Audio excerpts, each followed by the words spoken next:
ছুটির দিনে রাইস্টার তার ছেলের সাথে বাড়িতে খেলতেছিল। ঠিক তখনই হাঁপাতে হাঁপাতে একজন লোক রাইস্টারের কাছে আসে। তার মুখে স্পষ্ট ভয় দেখা যাচ্ছিল।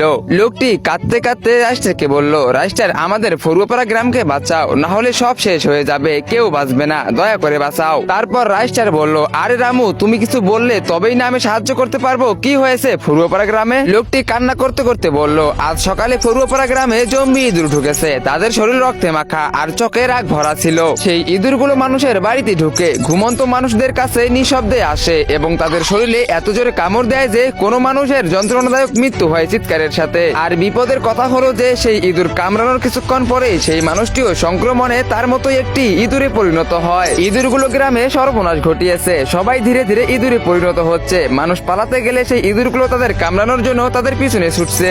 এখন শুধু আমি ছাড়া গ্রামের সবাই সেই ইঁদুরের কবলে পড়েছে। রাইস্টার, তুমি একজন সৎ মানুষ এবং সবার হিরো। এখন তুমি আমাদের এই বিপদ থেকে বাঁচাতে পারো। এই কথা শুনে রাইস্টার স্তম্ভিত হয়ে গেল। তার মনে এলো একজন মহান বিজ্ঞানী ডক্টর ঝটকার কথা।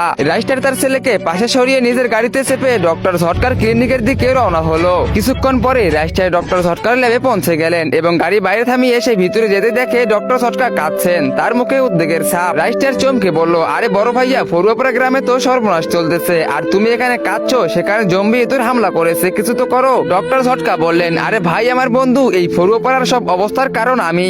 রাইস্টার প্রশ্ন করলো, তোমার কারণে মানে? এটা কি করে হলো? তো বন্ধুরা, এরপরে কি হয়েছিল? রাইস্টার কি পারবে এই জম্বি ইঁদুরদেরকে তাড়িয়ে দিতে, নাকি সবার মতো রাইস্টারও জম্বি ইঁদুরে পরিণত হবে? তোমরা সেটা দেখতে পারবে পার্ট 2 তে। পার্ট 2 দেখতে চাইলে ভিডিওতে লাইক করে চ্যানেলটিকে সাবস্ক্রাইব করে দাও আর কমেন্টে পার্ট 2 লেখো।